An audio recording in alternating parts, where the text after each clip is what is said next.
Hi everybody, welcome to tonight's live. I have to admit these are getting a little bit easier to do. So tonight we're going to talk about 3 questions that will change your life.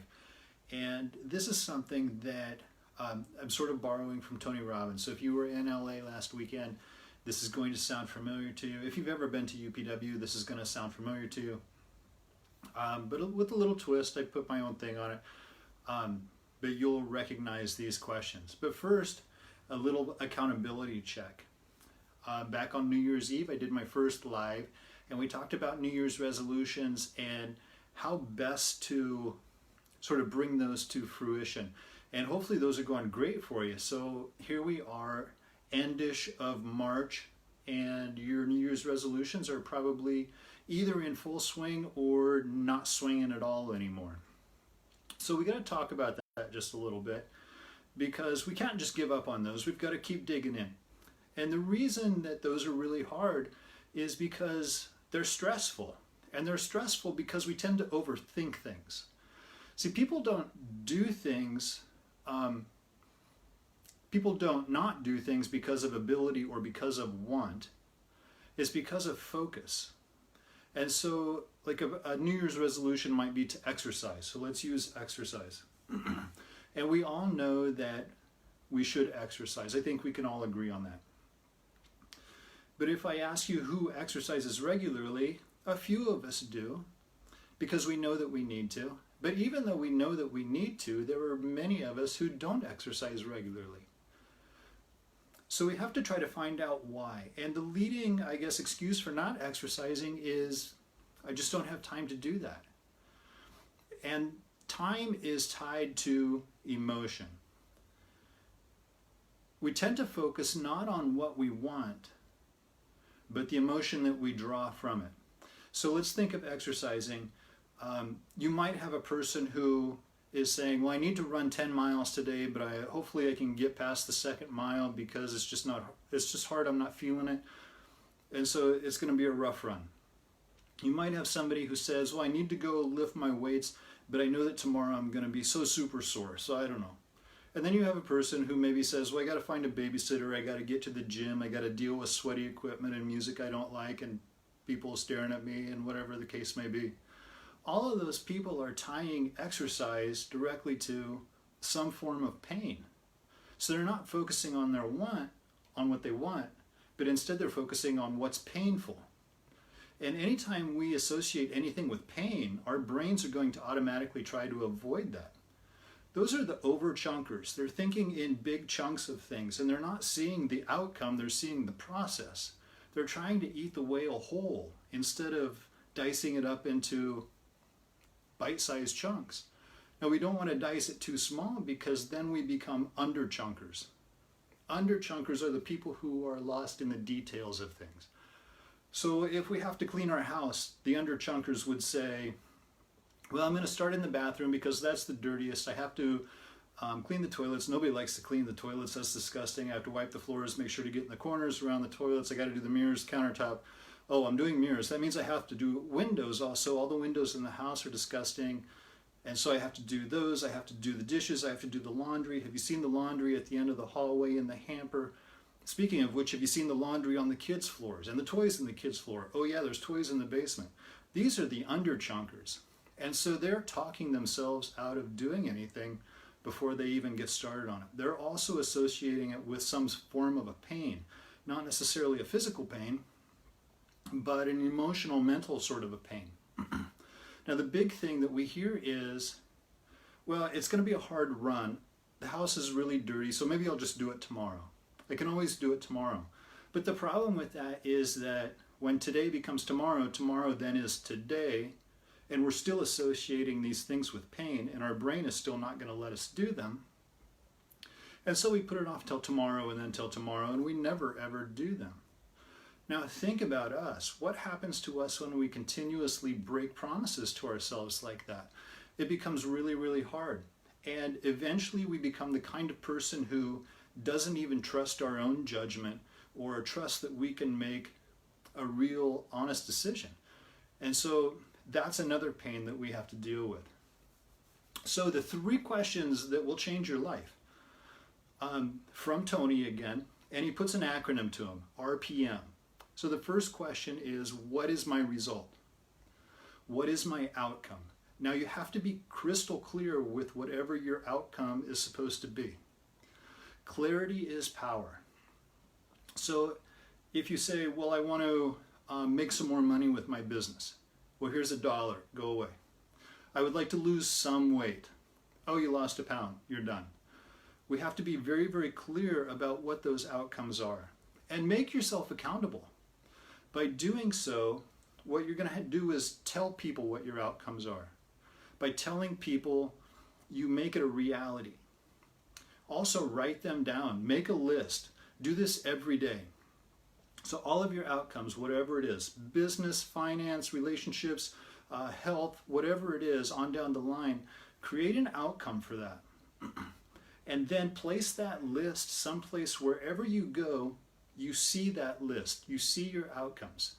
Because your brain is going to see those outcomes and it is going to find a way to get to it. You see, the brain works like a heat-seeking missile, I guess. In the old days, when you shoot a missile at something, if the target moves, you just miss the target. With new technology, if you shoot a missile at something, if the target moves, the missile's going to follow the target and hit. Our brains work the same way. And in a previous live, we talked about that. Know your destination and be committed to your destination. So if you haven't seen that, go check that one out. Because our brains will overcome obstacles just to get to the destination. Forget about the process. The process doesn't matter right now. It's all about your objective, your results. What is your result? Be very, very clear and go for that. Know what your outcome is, whatever you're going to do. We talked about the store analogy. So I'm going to the store for bread, eggs, and milk. That's my outcome. So I'm going to go to the store, I'm going to get bread, eggs, and milk. I'm going to come home, and somebody's going to say, did you forget the peanut butter? And I'm going to say, no, I didn't forget the peanut butter. It wasn't one of my objectives. If you want me to accomplish an objective, I have to visualize that objective. I have to know what it is. And so, no, I didn't forget. It just didn't become an objective for me.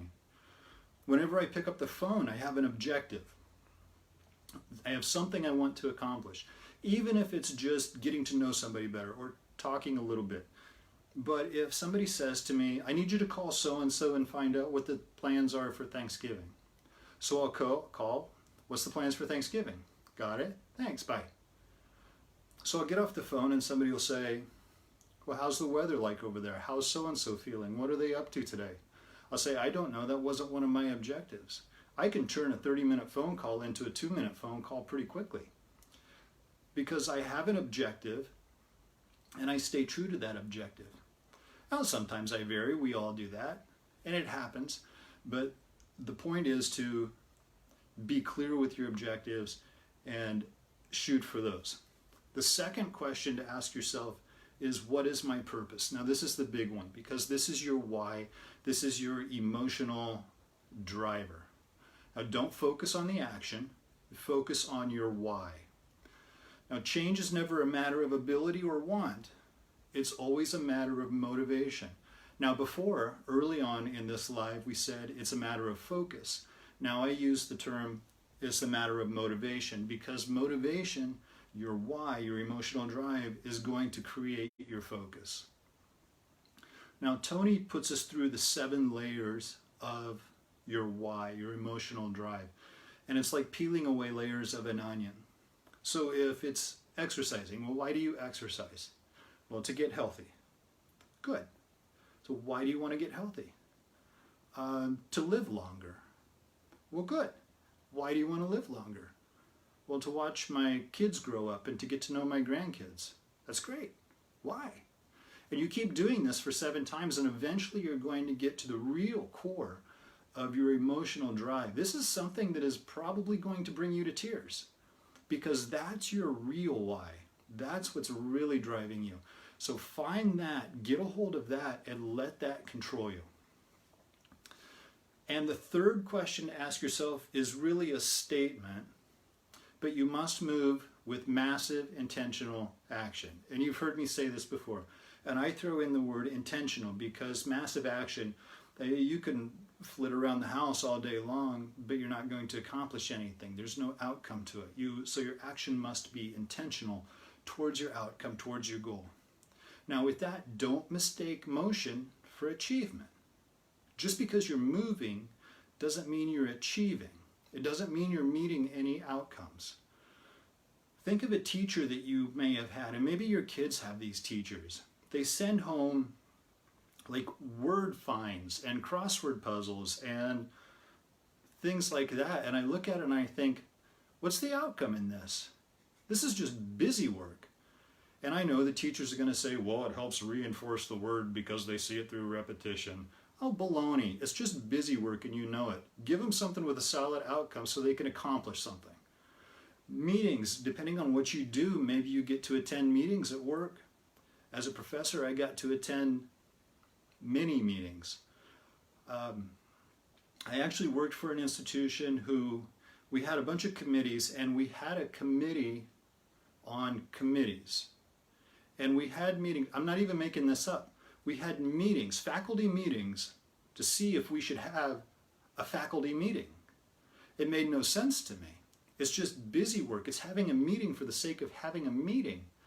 I'm sitting there in mind-numbingly boringness, with no outcome, not achieving anything, and I have a list of outcomes on my desk that I need to achieve, but instead I'm stuck in motion. So don't mistake motion for achievement. Now, massive intentional action requires action.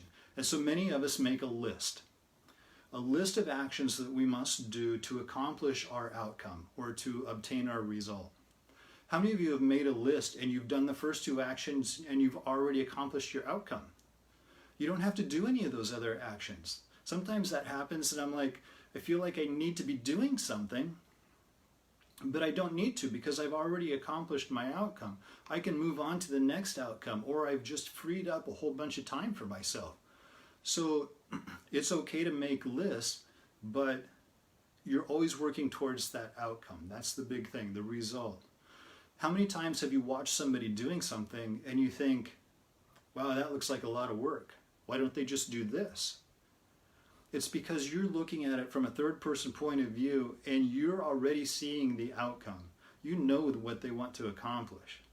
The people doing it are process-driven. They need to go through the processes. They're not focusing on the result. They're focusing on the process. It's the wrong emotion. So, what are your results? What is your purpose? And you must have massive intentional action. Every day, go through this. Every day, create your outcomes for the day.